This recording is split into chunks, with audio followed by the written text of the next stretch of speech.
Welcome to Yachting Viewpoints. Captain Stevie B here. First of all, I want to thank all my viewers for tuning in and watching my videos and leaving some comments and some ideas. I really appreciate the comments and ideas. They help me. Hasn't been too long since I purchased Ocean Pearl and started the videos, bringing her from Anacortes, Washington to Portland.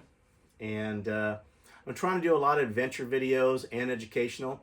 It's been a little difficult with some of the adventure videos because getting into some nooks and crannies and crawl spaces on a boat, and you know what I'm talking about, trying to do a video can be difficult. So getting her ready, I wasn't able to do as many as I'd like.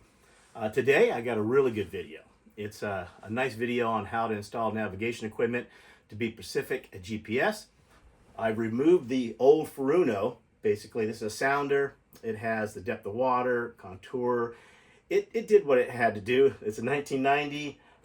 Basically, that's all it really was functional for at that time. But we have a Garmin that we're going to install, and this is the 8412 series, and this is an XSV. And this right here has so much functionality, you would be amazed. So I've chosen this because I'm very familiar with Garmin, and we already have a Garmin in the pilot house now. And you can see there's lots of ports on the back. We're not going to use all of them. And I know sometimes putting navigation equipment especially can be a little bit nerve-wracking or maybe intimidating, but I'm hoping that I make it easier for you and break this down in a way that you can do it yourself, and then you'll know if something goes wrong how you've done it, save some money, and be proud that you put it in and you did a good job, because it's not that difficult if you have someone walk you through it. And I don't know if there's a lot of videos that's going to be covering how I've installed, how we're going to install this. This is going to be a flush mount, and there's a bell mount type, but we're going to do a flush mount. The bell mount's really easy, and I want to go over the equipment that I've used to install this, because I think that's important. Could help you to get the right equipment to start with. So I think right now we should go up to the pilot house. You'll see what I've done to get this ready, and then we're just going to go into some detail. All right, let's go.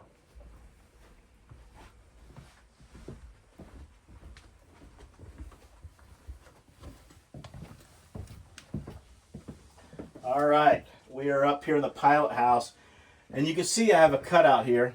I was very fortunate that this piece here I could remove it. That was nice. If I couldn't remove it, it would have been a little more difficult, but still, it's easy to do if you know how. So I removed this right here, and what's nice when you get your GPS, if you're gonna, here's the bell mount. Let me stop real quick. Here's the bell mount. You can see it's just on a frame, and it just screws down, and you got two knobs here to take it back and forth. It's really easy. Just really easy to do. This is a cover. I keep the cover on the GPSs just to protect the screen, keep it from any kind of damage that might occur. So we'll put this back on. And I want to show you a template that that they give you, and I think I have to run down and grab that real quick. Let me run down and grab that template.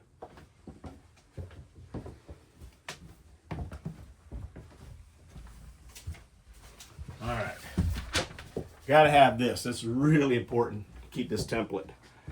So the template kind of tells you to use a jigsaw, which you can. You can use a Dremel. I tried with a Dremel with this. It didn't do as nice as I like. So being able to remove this was really easy to lay this down and use a jigsaw. Right here on this template, you want to drill 2 holes on the corner. You can see where it tells you to cut it. This line here, you want to cut that out. So if you put it on here and you was to put this up here, you could see it, how it's going to fit. You do 4 holes right here, you drill it out.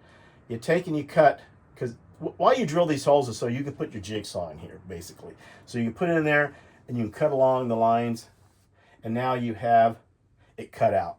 And what I like to do, now this goes to this chart plotter, because the one that I used with this, I used it with the tape to tape it down, and with the tape, when I peeled up the tape, it kind of tore the template, but the template was already used. It was done.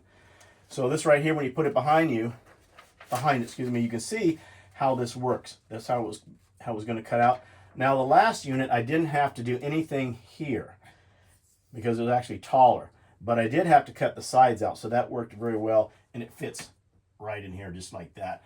Now I put some holes right here because on the template, you can see where the screws go. And I also lined it up with this GPS right here behind me just to double check it. I'm going to show you how I did that real quick. Get this out of the way. Grab this right here. All right, so we're going to tip this over here. There's the Garmin. We can see how it goes. The Garmin's going to go just like that. So you're going to take this, it's going to go this way. So you can tell when you put it on here, it should fit all the way down.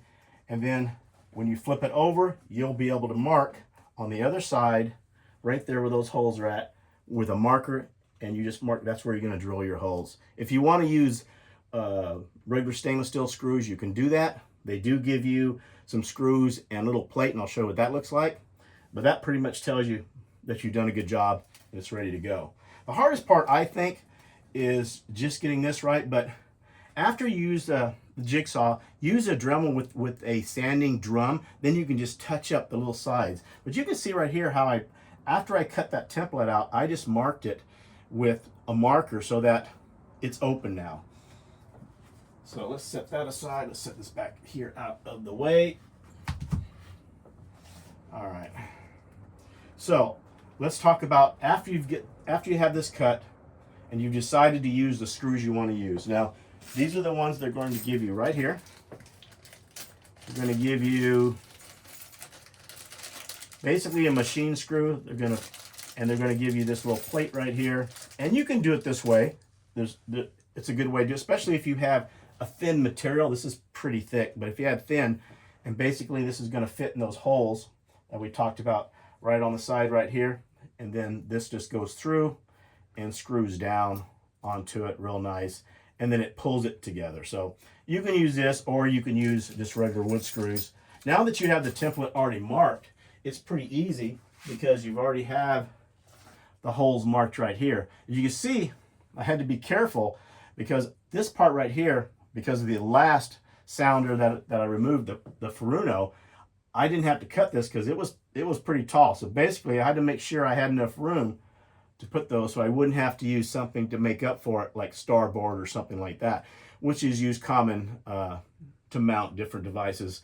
But yeah, you can see I have plenty of room to put a screw here, screw here, screw here.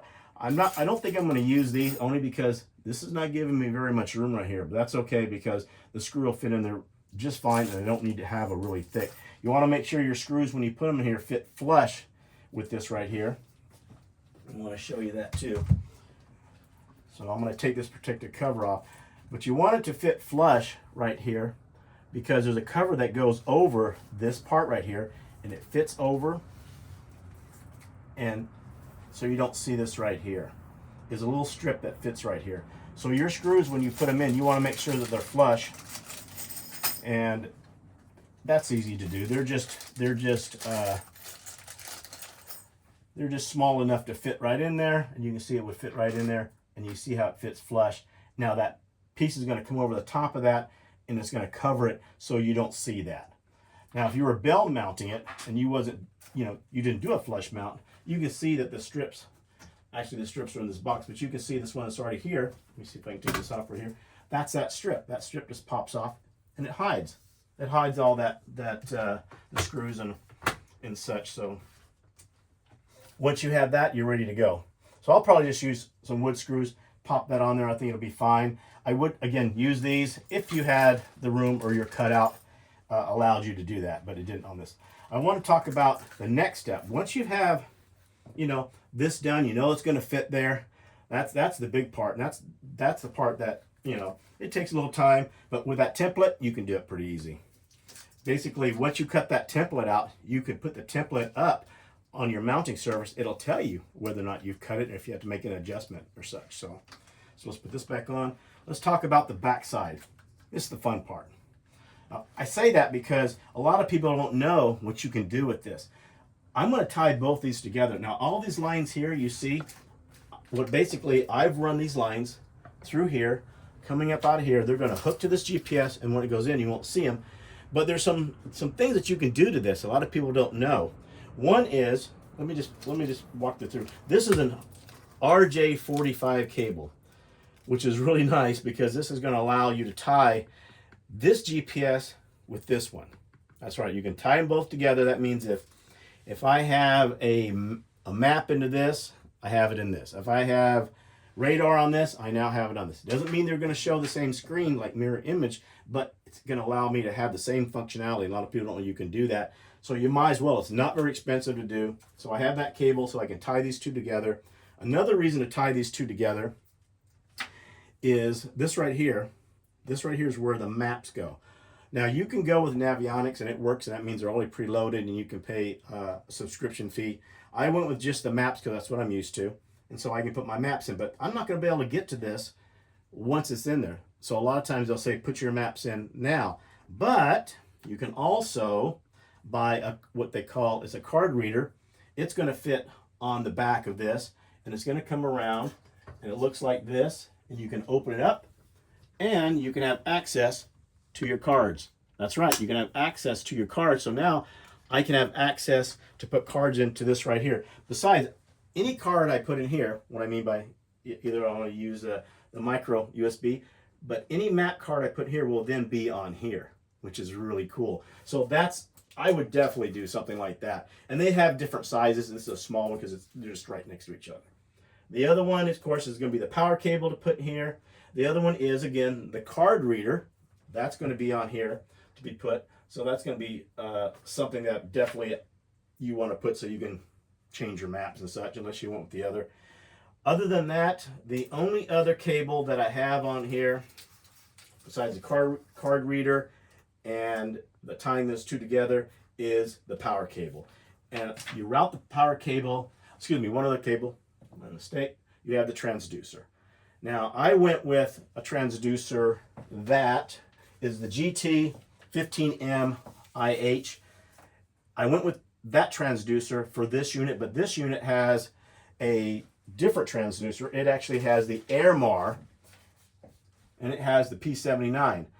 Now the reason why they're both good transducers.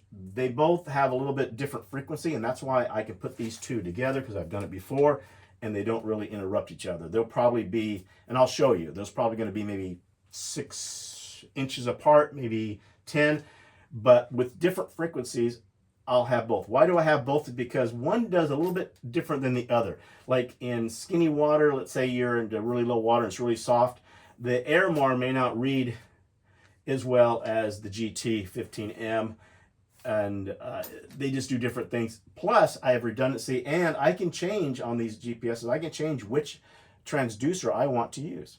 I can say I want to use, for both of them, I want to use the GT, I want to use the Airmar. So that is the other plug that's on here that's going to go. So I'm going to have 2 transducers, and I'm doing the in-hole transducer, which isn't difficult to do. And we're going to talk about the installation with that too also. So that's the back of this. And I know I've kind of went a little quick with that, but this is just plug and play. Once you have this cable, and on the back here, I've just made a hole in the back, and it has you can make a nice nylon plug or something that looks nice like I have, and then the cables just run up. And now you run them through there, they come out, they're going to hook. This all hooks to this, except for one cable is going to hook to the back of that, and that's right here. Basically, the hardest part is going to be, I think, is the install with this. And this is going to be an easy one. Let's say you couldn't remove that. Still, the template's going to help you do that. The next thing I want to show you is the transducer and where I mounted that, why I mounted it, and what I used to mount it with. And we should go down and take a look at that right now.